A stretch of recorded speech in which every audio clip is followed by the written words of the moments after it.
What's happening in Chicago? Cross that off my bucket list. That's really all I do now. It's kind of pathetic.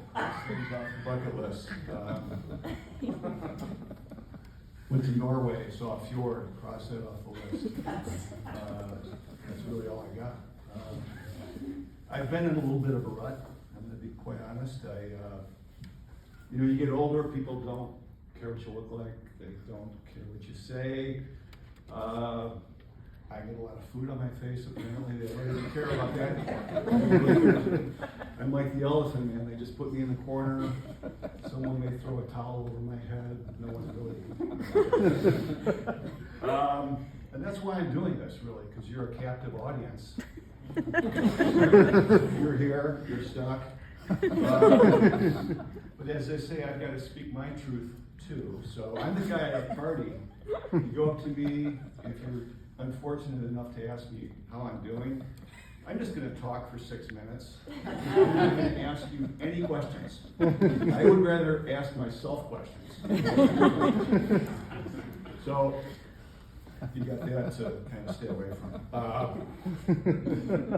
People tell me I'm annoying, and I don't fully agree. It's like, they say that I'm the guy that stops at the stop sign. I got, the right of way, but I wave everyone through.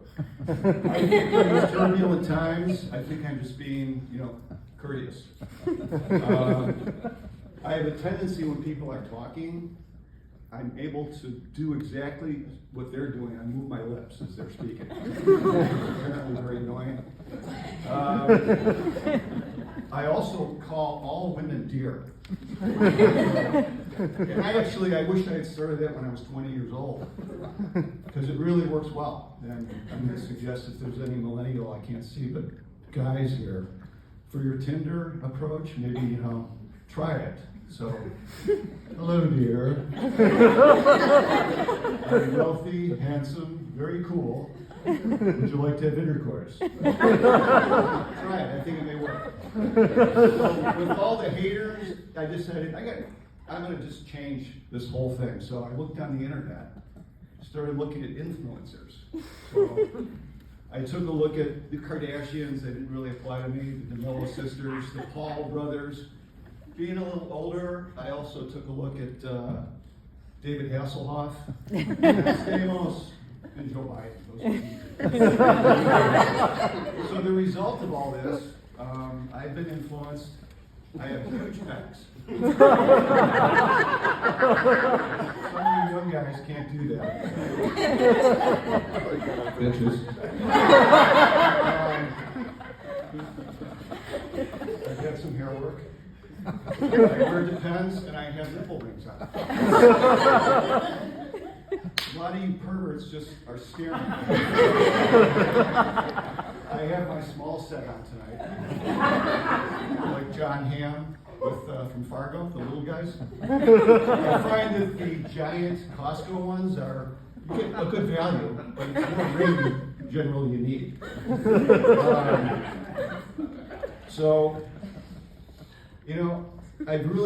I've also upped my communication skills. So I use the word or the phrase, it is what it is, all the time, even though that just means I'm just not going to even attempt. Here, I'll give you a free one. There's one, the juice isn't worth the squeeze. So that's great if you're a phlebotomist, you can try that. It's all good. I'll say that no matter what. If the doctor tells me I got a tumor, it's all good! It's all good! I use that all the time. So I'm just giving you a little, some tips here and there. I also have developed a new voice. I'm trying to. It's called vocal fry. A lot of young people use it. They talk like this. So, for instance, when I went to Costco, I said, can you show me the nipple rings? So I ended up down an aisle. Naturally, there's a 90-year-old woman, sampling nipple rings or giving those out. She says, would you like to try some nipple rings? I said, yes, I would. So So there we were, two vocal fry people, nipple rings. And we just went an aisle over, had some hamburger helper. He's one of my best friends. But I'm in a good place. I'm like Mr. Furley on steroids. And I had this good friend at Costco. I've also changed my whole life philosophy. I used to just live my life. Now I live my best life. And you're not. That's the most important part of you're not.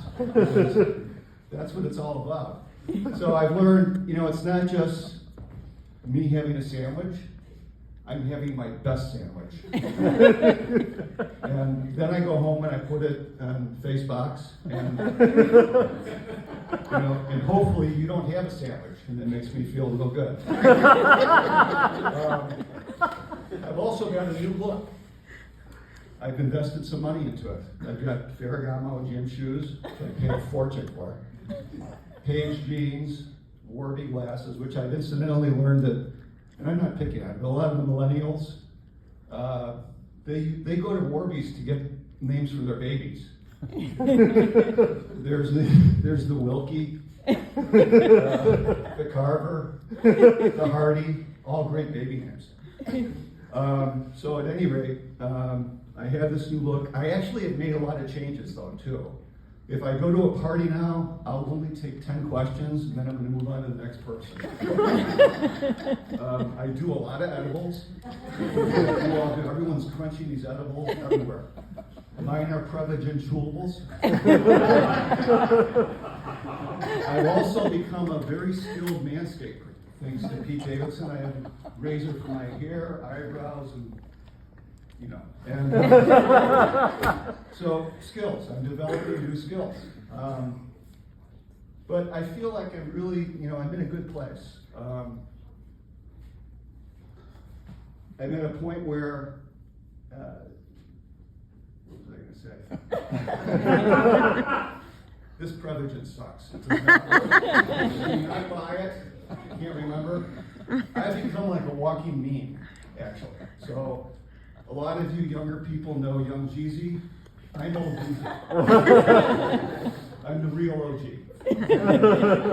Dollar bill, y'all. I can do the easy shuffle.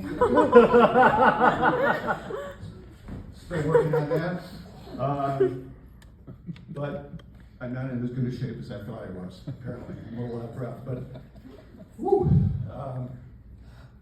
I think I was wondering, how do I make money?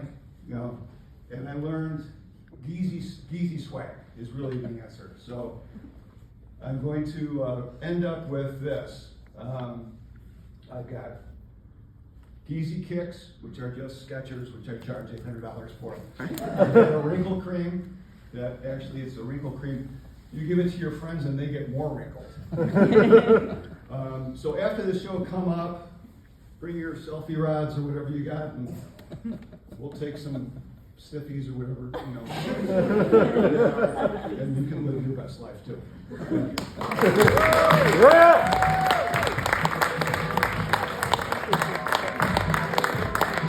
Keep the show rolling. Give it up for Neil Vogel.